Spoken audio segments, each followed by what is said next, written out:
Fair Housing Act, or FH Act as it's also referred, is one of the four regulations on which you could be tested that does not appear on the National Test Content Outline. The good news is that you don't have to prepare for the Fair Housing Act as diligently as you would the 16 regulations that do appear on the test content outline, as you only have to have an overview of this particular act as well as the other three that don't appear on the content outline. But right now I'm going to talk about the Fair Housing Act. There are three regulations that protect against discrimination. Of course, we have the Equal Credit Opportunity Act that applies to the behaviors of individuals and companies to a certain extent, but mostly individuals. Then there is the Home Mortgage Disclosure Act, which looks at the lending patterns of companies. And then there is the Fair Housing Act. The Fair Housing Act was enacted in 1968.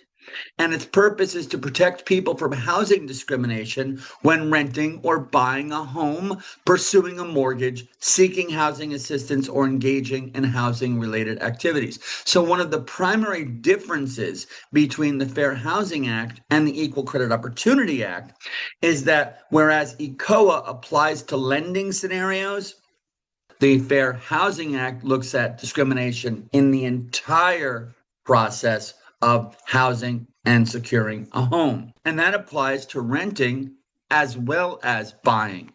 There are prohibited characteristics applicable to the Fair Housing Act that don't apply to the Equal Credit Opportunity Act. So the FH Act looks at preventing discrimination based on race or color, religion, sex, national origin, familial status, or disability. So as you know from the Equal Credit Opportunity Act, familial status and disability is not one of its 11 prohibited basis characteristics.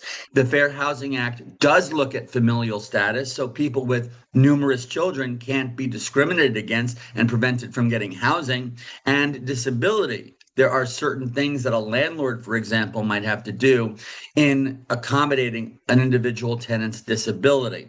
And you can't discriminate in any aspect of housing based on disability either.